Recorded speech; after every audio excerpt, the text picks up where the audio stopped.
3월 24일 월요일 매일 묵상을 시작하도록 하겠습니다. 본문의 말씀은 누가복음 14장 25절에서 35절까지의 말씀입니다. 오늘 본문은 주일 본문을 통하여 하나님의 이 초청을 받은 자로서 제자도가 무엇이냐 것을 가르쳐주고 있는 것 같아요. 더 정확하게 말하면 제자도라고 해서 제자가 되는 길을 가르쳐주는 것이 아니라 제자란 누구라는 것을 가르쳐주고 있다고 볼 수 있겠죠. 여기에서 이제 두 가지 제안이 나옵니다. 이 제안은 사실 제자란 누구인지를 가르쳐주는 것이지 제자라는 사람이 되도록 노력해야 된다라는 것을 이야기하는 것은 아닙니다. 더 정확하게는요, 예수님을 따르도록 노력해야 된다라는 것을 말하는 것이 아니라 예수님을 따른다는 그 존재 자체가 무엇인지를 이야기하는 것으로 보인다는 것이죠. 그럼 그 두 가지 제안 중에 첫 번째 제안을 한번 볼까요? 첫 번째 제안은 이렇습니다. 무릇 내게 오는 자, 이 내게 오는 자가 제자라는 것이죠. 이 제자가 자기 부모와 처자와 형제와 자매와 더욱 자기 목숨까지 미워하는 자다, 이렇게 얘기를 하고 있고, 두 번째 제안을 보시면은 자기 십자가를 지고 나를 따르는 자다, 이렇게 얘기를 하고 있다는 것이죠. 자, 이 제안들을 보면은 엄청난 제안을 하고 있다는 것을 알 수 있겠죠. 왜냐하면은 첫 번째 제안에서도 사실은 자신들의 이 가족과 손절해야 된다는 것을 보여주고 있다는 것이죠. 그리고 특별히 그것이 가능하지 않은 관계성에서 살고 있는 사람들에게는 얼마나 어려운 일일까요? 특별히 그런 관계성에 있는 사람들에게 이야기하는 것 으로 보입니다. 왜냐하면 지금 아무래도 이 이야기를 듣고 있는 주 대상은 제자들에게 이야기한다고 본다면은 제자들은 모두 다 유대인일 가능성이 높죠. 그리고 유대인이죠. 그렇다면은 유대인들의 사회라는 것은 혈통 중심의 가족 관계를 가진 사회인데 그런 관계성을 끊을 것을 이야기하는 것이니 굉장히 어려운 것이 분명하다는 것입니다. 그리고 그런 혈통을 자신의 목숨으로 생각하는 유대인들인데 그런 목숨도 미워해야 된다라고 하는 것을 이야기하는 것이죠.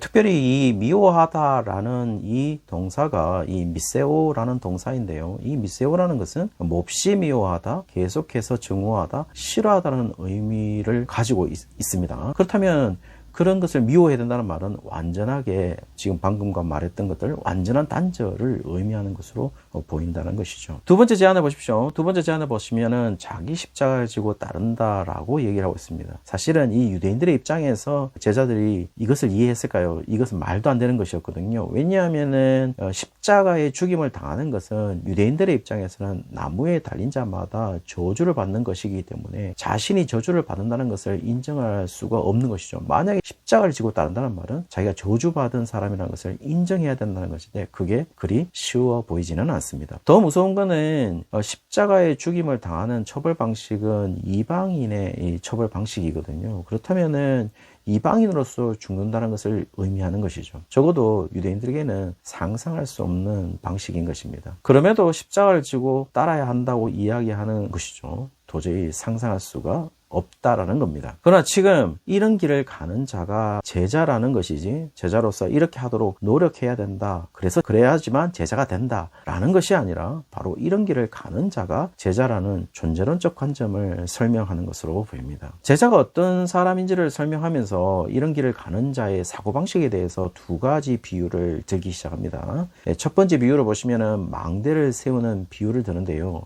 망대를 세울 때 그 예산을 세울 것이고 그런 예산이 충분한지를 생각해야 된다라고 이야기를 합니다. 그런 예산의 계획이 없이 세우게 되면 기초만 쌓고 더 이상 공사를 할 수 없게 되기 때문에 비웃음을 살 수도 있다라고 이야기하는 것이죠. 이 비유를 가지고 준비 안 되었다고 생각하면 제자로서 예수님을 따라갈 수 없다 말하는 것일까요? 저는 그렇게 보이지는 않습니다. 지금 제자들에게 말하고 있다면은 너희들이 제자가 될 수 있는지 제대로 판단할 것을 묻는 것은 아닐 것으로 보입니다. 그렇다면 예수님이 이들을 제자로 부를 이유가 없는 것이죠. 지금 제자들에게 제자됨이 이미 전제되어 있는 것이죠. 왜냐하면 부르시는 예수님이고 제자들은 부르심을 받은 자들이기 때문이죠. 자, 그렇다면은 지금 예수님은 제자는 이래야 하니 단단히 준비해야 된다, 그리고 제대로 각오하고 있어야 한다는 것을 말하는 것이 아니라 제자들에게 제자됨의 필연적 부르심에 제자의 길이 이 길이라는 것에 대한 확실성을 심어주고 있는 것이지 제대로 각오하고 준비하고 있어야 한다는 것을 말해주는 것은 아닌 것으로 것으로 보인다는 것이죠. 그것은 다음 비유가 이야기하는 것과 동일한데요. 다음 비유를 보시면은 어떤 임금이 10,000명의 군사로 20,000명의 다른 임금과 전쟁을 할 때 이길 수 있는지를 살펴본다고 이야기를 합니다. 그리고 이길 수 없다고 판단한다면은 여기에서 화친을 청해야 된다라고 이야기하는 것이죠. 만약 첫 번째 이야기가 제자로서 예수님을 따라갈 완전히 과거하고 준비되었는지에 대한 망대의 설명이었다면은 지금 10,000명의 군사로 전쟁하는 자가 진다고 판단되었을 때는 아직 준비가 되어 있지 않기 때문에 전쟁할 생각을 하면 안 된다는 것으로 결론을 맺어야 됩니다. 그런데 그렇게 결론을 맺지 않고 여기 지금 전혀 다른 이야기가 나오는데요. 화친을 청하라는 이야기가 나오는 것이죠. 그렇다면 여기에서 화친은 헬라의 원문에서는 에이레네라고 되어 있습니다. 아주 잘 아는 단어인 것이죠. 평화이고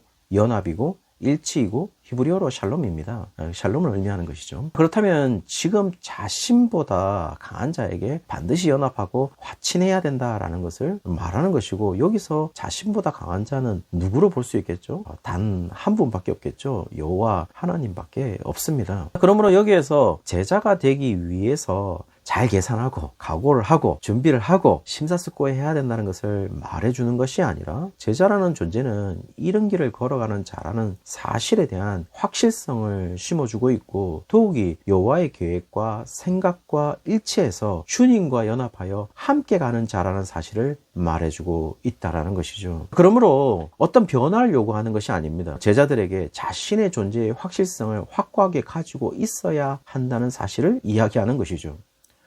만약 준비해야 한다면은 그런 확실성에 대한 믿음이지, 아직 준비되지 않았다면은 제대로 살펴서 이렇게 잘 준비되어야 된다, 변화를 요구하는 말씀은 아니라는 것입니다. 그러므로 우리가 다음 구절을 이렇게 해석해야 옳다고 저는 생각하는데요. 사실 원문에도 그렇게 되어 있습니다. 그런데요, 지금 한글에는 누구든지 자기의 모든 소유를 버리지 아니하면 능히 내 제자가 되지 못하리라 번역되어 있습니다. 그런데요, 저는 원문을 그대로 해석해 보면은 어떻게 되어 있냐면은, 누구든지 자기의 모든 소유를 버리지 아니하면 능히 내 제자가 아니다, 존재론적 관점으로서 번역을 해야만 원문의 번역에 가깝다고 볼 수 있겠죠. 예, 바로 이어지는 꿈이 만일 그 맛을 잃으면 무엇으로 짜게 할 것인가에 대한 질문을, 우리가 소금인데 소금의 역할을 하지 않았을 때 소금이 들어가는 무엇을 짜게 할 수 없다는 식으로 이해하게 된다면, 정확한 번역은